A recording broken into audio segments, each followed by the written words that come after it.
Sports Pack, brought to you by Slim Chickens. And now, here's your host, Chloe Sparks. Hello, my name is Chloe Sparks. Welcome to Sooner Sports Pack. I'm your host, and now we are back with the Ballers, Kemper Ball and Sydney Bollier. The Sooner softball team broke a new record this weekend. At 25-0, the ladies are off to the best start to a season in program history. Oklahoma's dominance became more and more apparent as the Cyclones series carried on. Friday, they secured their first conference victory, 9-7, tying the 2017 for best unbeaten streak to start the season. It was Alo's magnificent performance that ultimately won the game for the Sooners. In Game 2, OU came out on top 10-2 with its 17th run rule victory of the season, and it was this game that replaced the 2007 squad in the program record books. Then on Sunday, the women got downright dirty with the Cyclones, taking their talents in a Big 12 series sweep back home. Freshman Tiare Jennings collected her first career grand slam, and the Sooners put up 10 runs in the fourth. That day ended 22-2, and now track and field set many program records themselves in their weekend competing in Austin. It was day 2 that sent 9 Sooners into the finals, but day 3 is where the magic happened with 4 OU wins and several personal bests. Peyton Montana started us off in discus, scoring a personal best and making her mark in the OU record books. Then it was redshirt senior Jackson Webb who ran a 10.22 to cross the finish line first. The men's 4x4, including a couple of seniors, clocked a 3-minute and 5.26 seconds. And I feel like the list could just keep going on and on and on. But that's all we have time for track and field. Now, a lot of Sooner standouts this weekend, and it doesn't make this news easy, but it does make it help a little bit to hear. Coach Lon Krueger announced his retirement after a decade with Oklahoma. Now I'm going to toss it to you guys. Kemper, Sydney, what was your favorite Lon memory? You know, I think Lon Krueger is going to go down the books as an amazing coach, not only on the court, but also off the court. And one of those amazing on-the-court memories is always going to be the 2016 season. 2016 was led by Lon Krueger in his 5th season and Buddy Hield, as we know it best, one of our favorite Sooners. The Sooners had a beautiful journey to the Final Four. They finished 24-6 in the regular season. They lost in the second round of the Big 12 tourney, but that didn't matter because they grabbed the number 2 seed in the national tourney. They took down Cal State Bakersfield, then VCU, then my personal favorite, Texas A&M.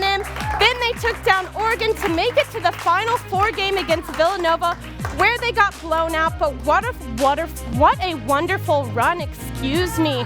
I think it's always going to be remembered. Buddy Hield, forever a legendary Sooner. He picked up all kinds of awards, including Big 12 Player of the Year, and I think it really showed how Lon Krueger turned around that Sooner team and made it a really winning, successful team. Yeah, 2016, one of my favorite years of OU basketball ever. My memory comes from the year before. It's a personal one for me. Lon Krueger had a policy of letting all of his practice be completely open to the public, and my family took advantage of that privilege in 2015 and brought my grandfather, a member of the 1947 Oklahoma men's basketball team, down to practice, where we got to experience firsthand just the kind of person that Lon Krueger is. He could not have been kinder. He insisted that my grandfather be introduced to every single team member. He insisted that my grandfather speak to all of them, even lead them in a prayer. It was one of the proudest I have ever seen my grandfather, and it was just emblematic of how Lon Krueger treats everyone, whether you're one of his current players, one of his former players, or even a player that never played for him, but was a part of the University of Oklahoma family. So thank you so much, Lon Krueger, for that and for 10 amazing seasons in Norman. What a great coach. Will certainly be missed, as Sherry Cole will be, as she announced her retirement last week. Okay, so now it's time to take it to our Sooner standouts of the weekend, and I'm going to have to take it back to this Iowa State game. Now, Friday's game was a little bit close, but the Sooner who secured it has a name that sounds a little bit like something that could heal a burn. Jocelyn Allo. She hit 2 homers for the Sooners. One out to deep right field, sending in 3 runs in the bottom of the second on Friday. The other in left field just by the foul pole, putting 2 more runs up for OU. On Saturday, Allo didn't even get a chance, and you know why? It's because the spiraling Cyclones walked her in all 4 of her at-bats. That's how scary she is. But her 37-game hit streak was unscathed as she took on the final game of the series. On Sunday, she went 2 for 2 at the plate, bringing in 1 run herself with a couple RBIs, adding on to her hit streak that is now 38.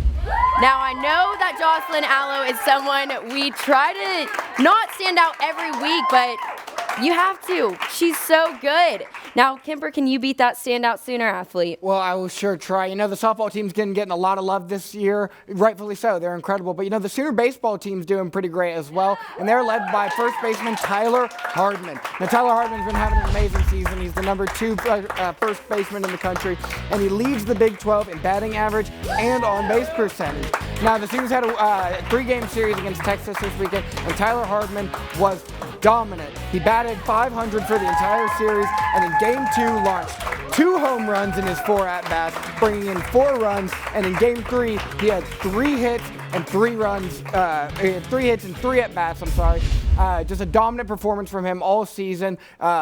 Really one of the centerpieces of this Sooner baseball team. Yeah. I'm going to throw it to the track where I feel like a lot of athletes don't get the recognition that they deserve. Basically, the OU Sooner team went down across the river to visit our foes down in Austin for Texas relays, and sophomore thrower Peyton Montana took full advantage, and she really made a name for herself. She grabbed first place in the Discus B event, not only clinching OU's first win of the meet, but also grabbing a PR and a spot on the number 10 on OU's all-time 10 list. Then she went on to win Shot Put A event, grab another personal best, and grab a number 4 spot on the OU top 10 list again. The best part of it all, she's only a sophomore. She has several more meets this season to grab some more PRs, grab another name on the OU top 10 list, and maybe even a Big 12 title. Yeah. Great standout. So many Sooners that shine over the weekend. Now stay right where you are, because whenever we return, we are going to be interviewing Diego Muniz, the redshirt sophomore from Rockwall, Texas, on the baseball team. Sooner Sports Pad is presented by Slim Chickens. Slim Chickens tenders are always fresh, cooked to order, and made from 100% all-natural premium chicken. Buttermilk marinated, hand-breaded, and cooked to perfection every time. Use the Slim Chickens app and order for curbside pickup, delivery, dine-in, or drive-thru. Fresh, delicious chicken. Slim Chickens.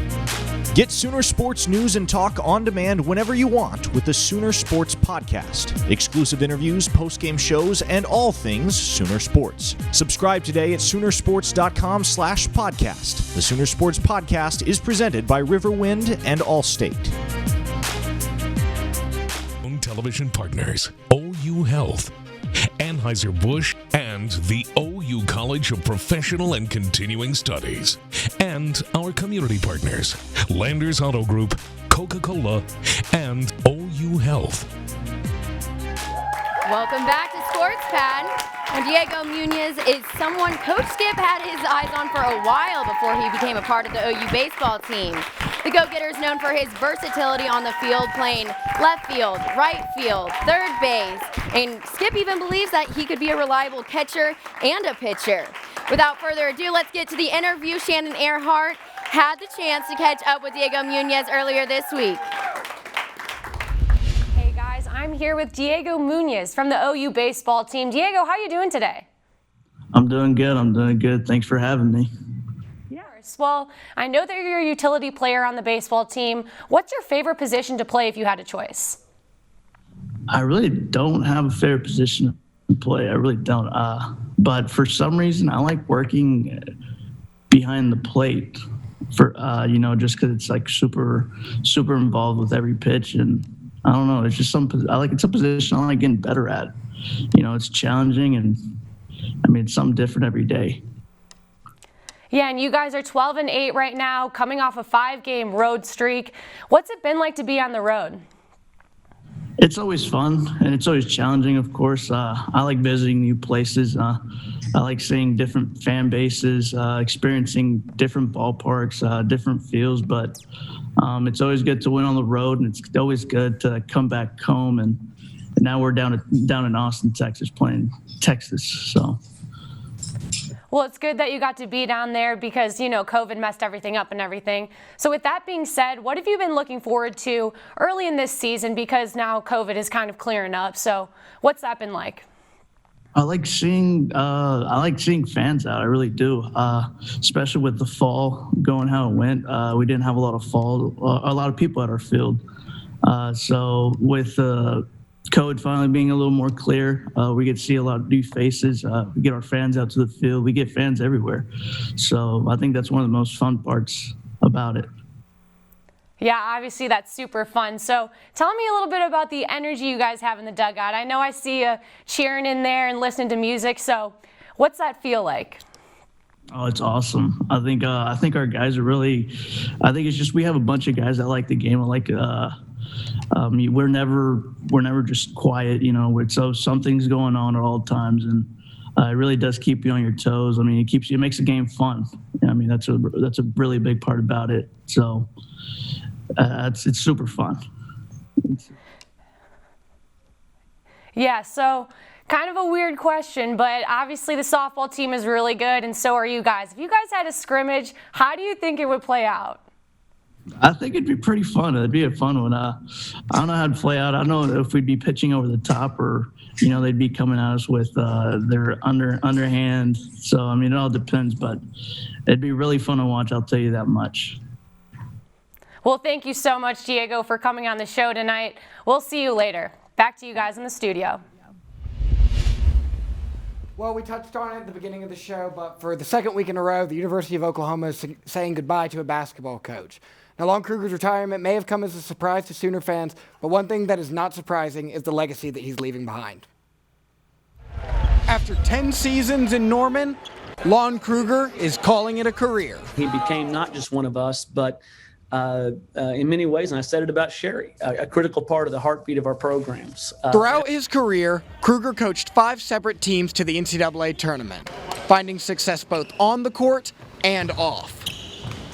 And the people that we've had the opportunity to meet and develop relationships with over those 50 years is about basketball and because of basketball, and we're so grateful to so many different people. With nearly 700 total career wins and 2 Final Four appearances, there's little doubt that Lon Krueger is one of college basketball's all-time greats. But those accomplishments are dwarfed by the relationships that he had and the impact that he had on his players. If you're looking at quantifying someone's career and trying to determine Hall of Fame, we know that's happened. But he is a Hall of Fame person. And we've been so fortunate to be around great people and people we enjoy. As his career defined by relationships comes to a close, his legacy will always go far beyond wins and losses. When people leave Oklahoma as a player, regardless of sport, I mean, they are Sooners for life, and they are appreciative, and they know how special it was here. And I think players and student athletes come to realize that shortly after they're here, that this is a special place, and people here are special, and the leadership's special, and they appreciate that. He may have coached at other schools, but Lon Krueger will always be a Sooner. When we get back, we're going to be talking about who might be replacing Coach Lon Krueger. Plus, one OU basketball player decided to enter the draft. We'll be talking about that more when we return.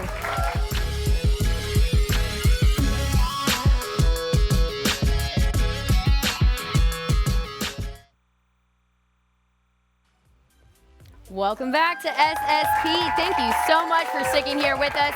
And I know you wanted to, because who would want to miss Kemper and Sydney facing off? Who's going to win this week? Our first question. Kemper, why don't you start us off with telling us who you think is going to take Lon Krueger's place? Well, I would prefer nobody. I would prefer Lon Krueger just come back, obviously. But if we have to have a new coach, I think we go with the UNT head coach, Grant McCasland. Now, UNT has had a great year. They're fresh off that big tournament upset over Purdue this year. But it has been a sustained success for McCasland down at UNT. He's had a winning record in all 5 seasons that he's been a head coach at both UNT and Arkansas State. And last year, they finished first in Conference USA. Now, Now, what I like about McCaslin, as opposed to some of the other names that I've heard thrown out there, is that he has 20 years of head coaching experience in the state of Texas, which is exactly where the University of Oklahoma recruits from. He's a guy that knows the area, he's got head coaching experience, and he's ready to come in right now. What else I like about him is the style of play that he coaches. He's a real grit and grind kind of coach. He develops guys for 4 years, and that's what we need at OU. This is not going to be a university that gets 5-star recruits, where OU is going to have to develop people, and I think McCaslin's the guy to develop them. All right, I'm putting on my little athletic director hat, and I'm looking down south as well, but I'm going a little further down south to the University of Houston to grab the assistant coach right now, Kellen Sampson. Now, what's OU's motto? It's Sooner bred and Sooner born, and that's exactly Kellen Sampson. He was born and raised in Norman. He played basketball at OU, and if you remember, Kellen's dad, Kelvin Sampson, was the Sooner head coach from '94 to '06 and possesses the highest winning percentage for an OU basketball coach. Kellen has been with his father at Houston since 2014, and the Krugers obviously have had an impressive season this year, finishing 26-3, and are still contenders right now in the Big Dance. I think OU absolutely loves legacies. You talk about knowing the area. He knows it exactly. I think it'd be a great fit. I like it. The Cougar replacing the Krueger. I like it too.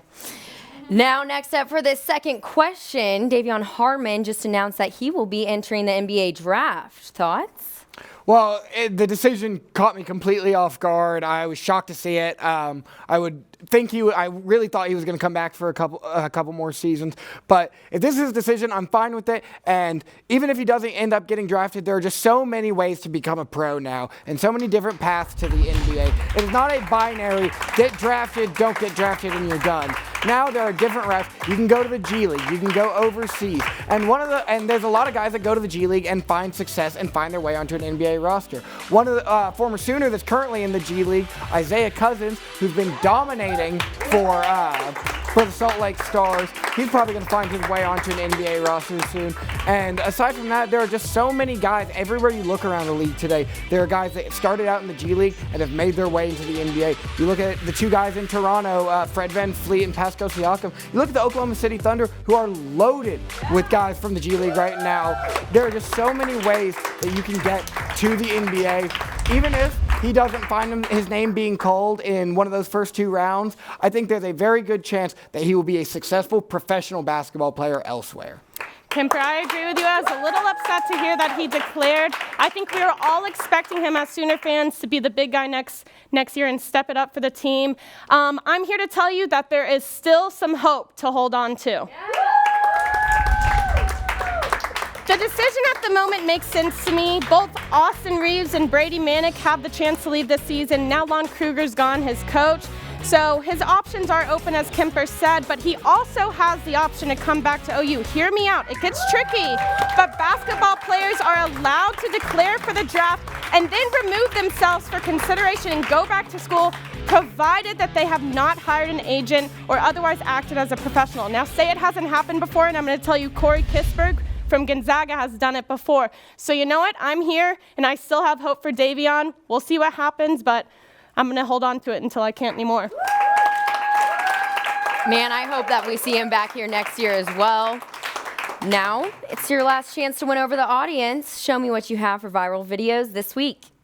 Well, I think we can all agree that the hardest job in the world is obviously being a mother. Yeah. So I want to show you guys this mother who has her absolute hands full with these 4 young kids that she's taking care of. Take a look. Did I mention that they're bears, by the way? She's got bear cubs. Look how cute they are. Look, they're a paw full. She can't keep them from going out into the road. She's just trying to get them to cross the street safely. It is a disaster, but it's an adorable one that I quite enjoy. So, I love it. No. How cute is that? That's very, very cute. So cute. Hey, just a little casual parenting. I love it. I love it. Now, we all know Raptors coach Nick Nurse has gotten his fair share of technical fouls, but have they always been this smooth? Check this out. All right, game's going on. You see Nick Nurse is going to be having a little talk with the official, Tony Brothers, who you're going to see seems very unamused, and then he's going to hit it with him real quick. Technical. Come on, Nick Nurse. The softest technical I've ever seen. The softest technical ever. Tony Brothers was not having it, and I absolutely love the sass. Love Tony Brothers, one of my favorite officials in the league. So calm, so collected, even when he's teeing up Nick Nurse. Audience, it's your time to vote. If you think that Kemper and the Bear Cubs won, cheer. If you think that Sydney and Nick Nurse won, cheer louder. Sydney is going to have to take the dub this week. Congratulations, Sydney, on your face-off win. And stick around because whenever we return, I'm going to tell you all the Sooner sports that you must watch, plus a look at the Sooner Sports Pad mailbag.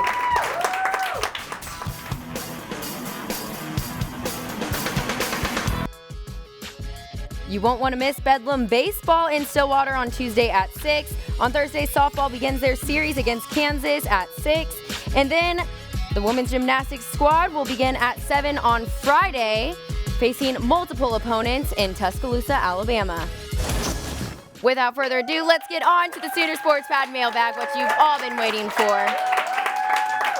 With the first question we have from Sol, do you think the 49ers traded up to the third spot in the draft to get Mac Jones, Justin Fields, or others? It's a good question. I do not think that they've traded up to get a quarterback. I think they are committed to Jimmy Garoppolo, at least for now. I expect them to take a receiver or maybe an offensive lineman, but not a quarterback. I agree with him. I think they've invested a lot in Garoppolo. I think they might as well invest in an O-liner to protect Garoppolo because he holds onto the ball too long, but that's another problem. I like it. And that's all we have time for this week, but be sure to check us out again next Monday. We're here every Monday night. Be sure to follow our social media at Sooner Sports Pad to follow all of our behind-the-scenes coverage, and have a good night.